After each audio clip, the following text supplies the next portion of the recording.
Cassette tape loops. Cassette tape loops can be a lot of fun, but in my opinion, they have one major drawback. A traditional tape loop relies on the entire length of tape being lightly tensioned around the reels and rollers. This means that the more tape that you want to fit into the cassette, the more rollers you're going to have to add. Then there's the added side effect that the tape path is going to be more convoluted. But even with this in mind, a cassette isn't even that big, so there's only so many rollers that you can add.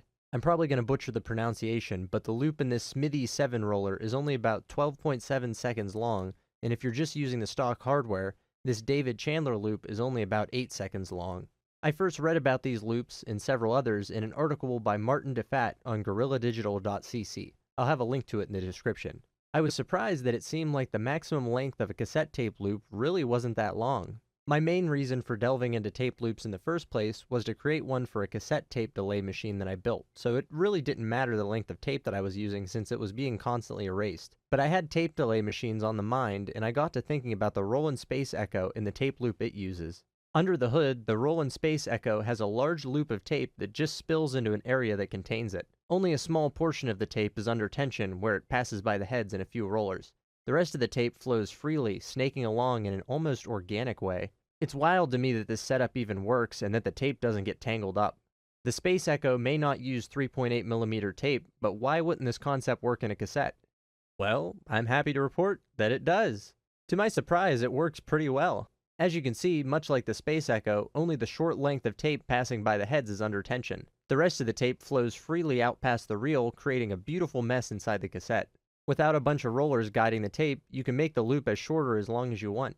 As long as the tape doesn't fold over on itself or get wrapped around the reel, it should never have an issue. I was able to cram over 2 minutes of tape inside one of these and ran it without a hitch for several hours, so it's at least reliable in my machines. I've only had the chance to test it on a few different machines and had no problems arise personally, but a lot of cheaper cassette decks might not have the best QC, so I can't guarantee it'll work on every machine ever made. This setup also requires adding a rubber grip to the reel, so machines with weaker motors might struggle with the increased torque demands.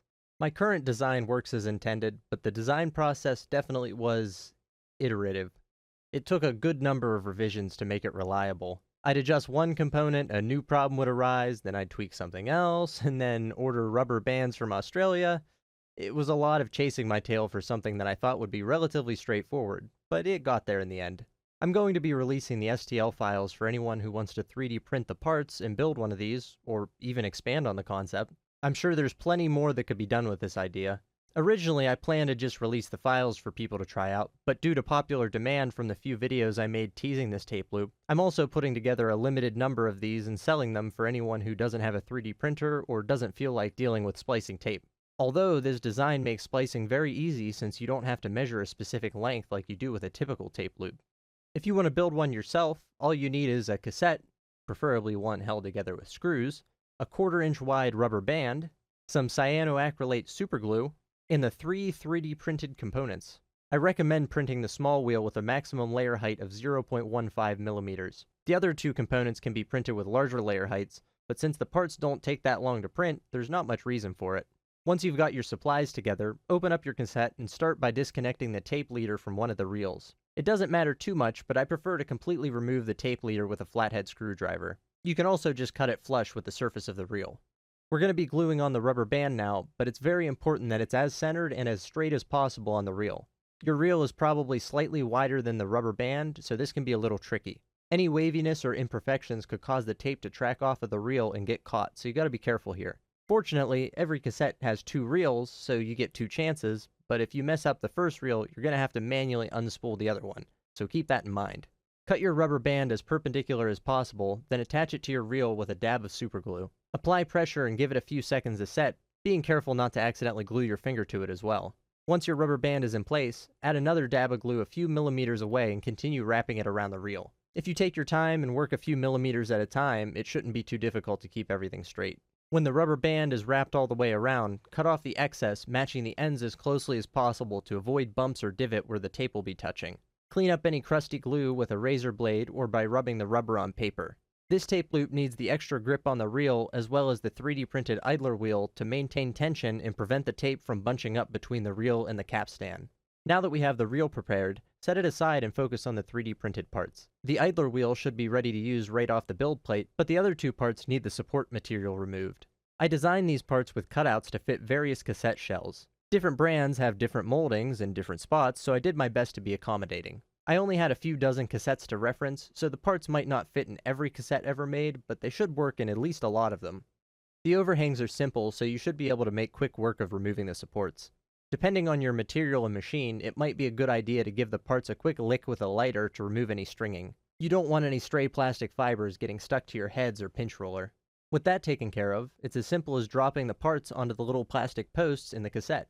The part, creatively called right side, goes on the right, and the part called left side goes on the left. The idler wheel fits nicely onto the little axle, which you wouldn't think is durable, but printed in PETG, it's been able to stand up to hours of continuous use and use at high speeds for me. I've yet to have it fail or be the source of any problems. With all our printed parts in, I'll position our rubberized reel off to the side a little bit, and we'll start loading some tape into this thing. Start on the right side and pull off a few inches of slack.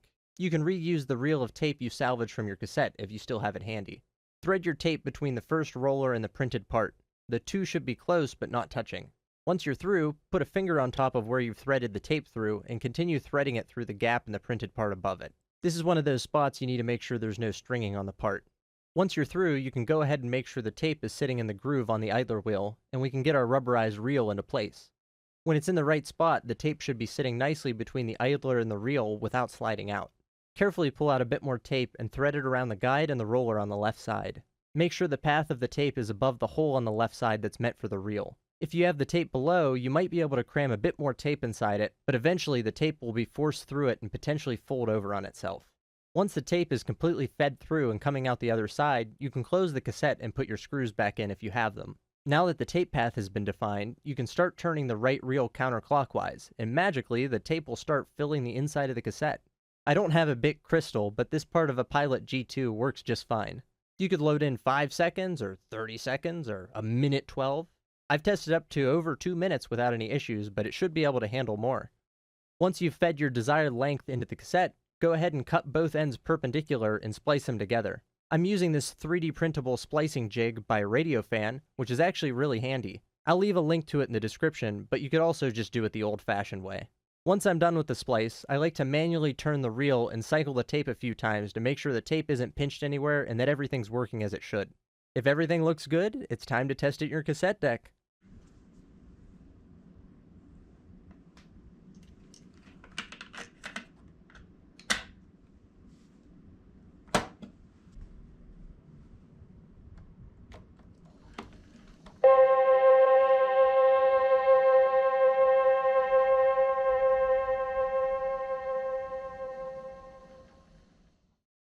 In a practical setting, this tape loop should function just like any other tape loop.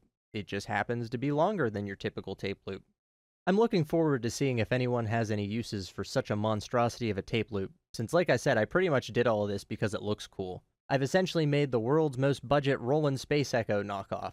I'll have all the aforementioned links in the description, including where you can download the 3D printable files, and where you can purchase a pre-made tape loop if there's any still available at the time you're watching this. Be sure to like this video if you enjoy this type of content, dislike it if you don't, and if you're interested in other projects like this 3-head cassette tape delay I built out of a cheap tape recorder, feel free to subscribe.